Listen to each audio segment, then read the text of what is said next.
श्री स्वामी समर्थ, जय जय स्वामी समर्थ। स्वामींचं नाव घेऊन आजच्या ह्या नवीन व्हिडिओला सुरुवात करते। दरवर्षी अश्विन अमावास्येला दिवाळीचे लक्ष्मीपूजन केले जाते।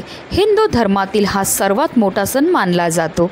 दिवाळी हा सण प्रभू रामचंद्र 14 वर्षाच्या वनवासानंतर अयोध्येला परत येतात याचा आनंद साजरा करण्याचा सोहळा म्हणून दिव्यांचा हा सण साजरा केला जात असतो।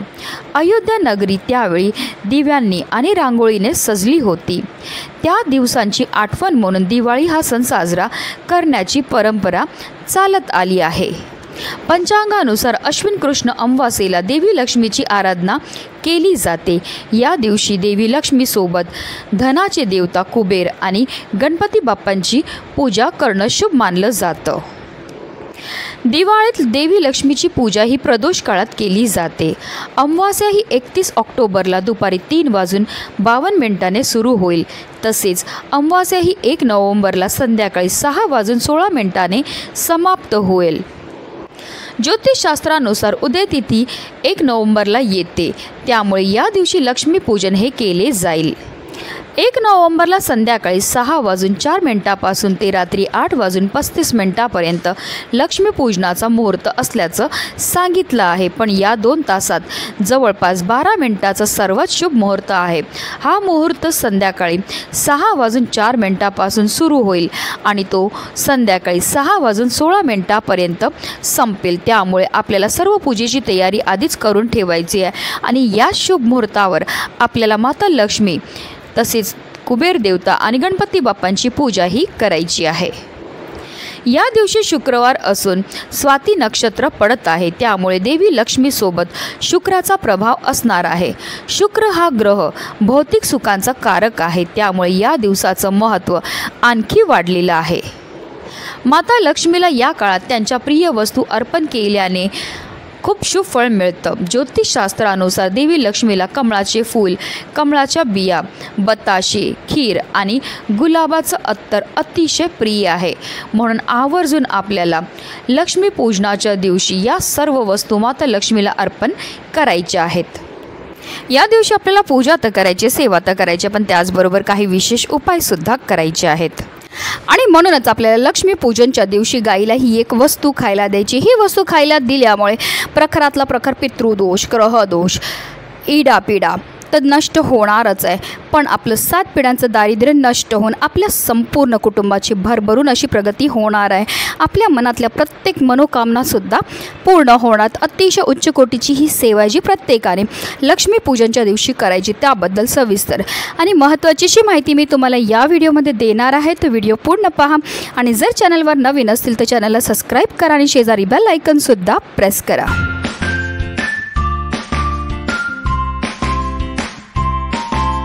हिंदू धर्मामध्ये गाय, गंगा आणि गायत्रीला अनन्यसाधारण असं महत्त्व आहे। गायीचा जन्म हा समुद्र मंथनातून कामधेनू गायीच्या रूपामध्ये झाला होता। त्याचबरोबर माता लक्ष्मीचा जन्मसुद्धा समुद्र मंथनातून झाला होता, म्हणूनच गायीला माता लक्ष्मीचं रूपसुद्धा म्हटलं जातं। गायीच्या शरीरामध्ये 33 कोटी देवी देवतांचा निवास असतो। गाय 11 रुद्रांची आई आहे, 8 वसूंची कन्या आहे, 12 आदित्यांची बहीण आहे आणि अमृतरूपी दूध देणारी आहे। जो व्यक्ती गोसेवा करतो त्याच्या सर्व मनोकामना पूर्ण होतातच होतात, पण त्याला स्वर्गाची प्राप्तीसुद्धा होत असते आणि गाय ही स्वर्गामध्ये सुद्धा पूजनीय मानली जाते। साक्षात श्रीहरी विष्णूंनी सुद्धा आपल्या कृष्ण अवतारामध्ये गोसेवा केली होती आणि म्हणूनच त्यांना गोपाळ हे नाव मिळालं होतं आणि म्हणूनच आपल्याला सुद्धा आवर्जून लक्ष्मीपूजनच्या दिवशी ही गोसेवा जी आहे ती करायची आहे।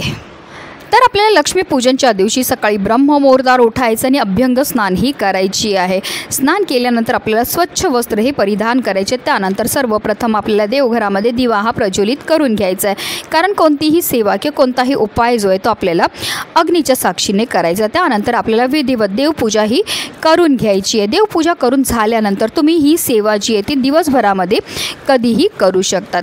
ह्याकरता तुम्हाला घरामध्ये सगळ्यात पहिली पोळी जी आहे ती गाई करता तयार करायची। कणिक मळताना त्यामध्ये आवर्जून आपल्याला चिमूटभर हळद ही टाकायची। हळद टाकल्यामुळे आपल्या कुंडलीमध्ये असणारा गुरुग्रह बलवान होतो, ज्यामुळे आपल्या जीवनामध्ये असणाऱ्या ज्या आर्थिक समस्या त्यापासून आपल्याला मुक्तता ही मिळत असते। त्याचबरोबर आपल्याला पोळी तयार केल्यानंतर त्या पोळीवर थोडंसं तूप लावायचं. तूप लावल्यामुळे आपल्या जीवनामध्ये समृद्धी येते. तसेच आपल्याला त्यावर एक गुळाचा खडासुद्धा ठेवायचा आहे. गुळाचा खडा ठेवल्यामुळे आपल्या जीवनामध्ये गोडवा हा निर्माण होत असतो. तसेच तुम्ही हरभऱ्याची जी डाळ असते तीसुद्धा भिजवून त्या पोळीवर ठेवू शकतात किंवा तुम्ही हिरवा चारासुद्धा गाईला खायला देऊ शकतात.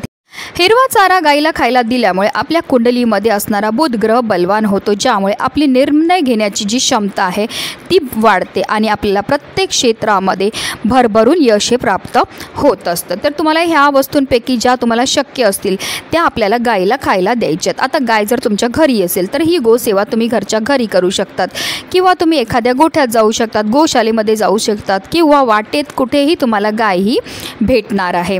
तर गाईजवळ गेल्यावर सर्वप्रथम तिच्या दोन्ही पायावर आपल्याला पाणी हे अर्पण करायचं आहे.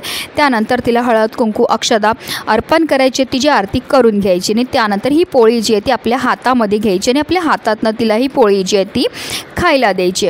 असं म्हटलं जातं गाय जेव्हा आपल्या हातातनं ही पोळी खाते आणि तिची जीव आपल्या हाताला लागते तर त्यामुळे आपल्या जीवनामध्ये असणारं जे दारिद्र्य ते दूर होण्यामध्ये मदत ही मिळत असते.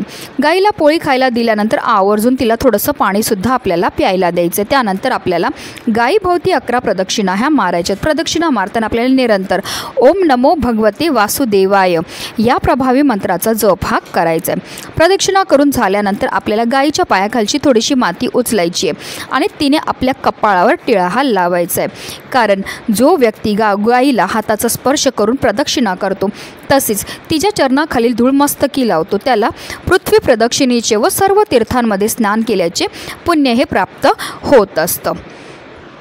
ही सर्व गोसेवा करून झाल्यानंतर आपल्याला जर गाय हात लावून देत असेल तर गाईच्या पाठीवर आपल्याला हात फिरवायचा आणि आपल्या मनातली इच्छाही बोलायची. तुमची जी पण मनातली इच्छा असेल ती मनोभावे आपल्याला बोलायची आहे. अतिशय उच्च कोटीची ही सेवा आहे. ही सेवा केल्यामुळे आपली कितीही कठीणातील कठीण इच्छा ही साक्षात श्रीहरी विष्णू आणि माता लक्ष्मी पूर्ण करतात. आपल्या जीवनामध्ये असणारा प्रखराचा प्रखर पितृदोष, ग्रहदोष, शत्रुबाधा, नकारात्मकता, इडापिडा, दारिद्र्य नष्ट होऊन आपल्या संपूर्ण कुटुंबाची भरभरून अशी प्रगती होणार आहे. म्हणूनच व्हिडिओ जास्तीत जास्त लोकांपर्यंत शेअर करा जेणेकरून प्रत्येकाच्या आयुष्याचं कल्याण हो हीच मनामध्ये इच्छा.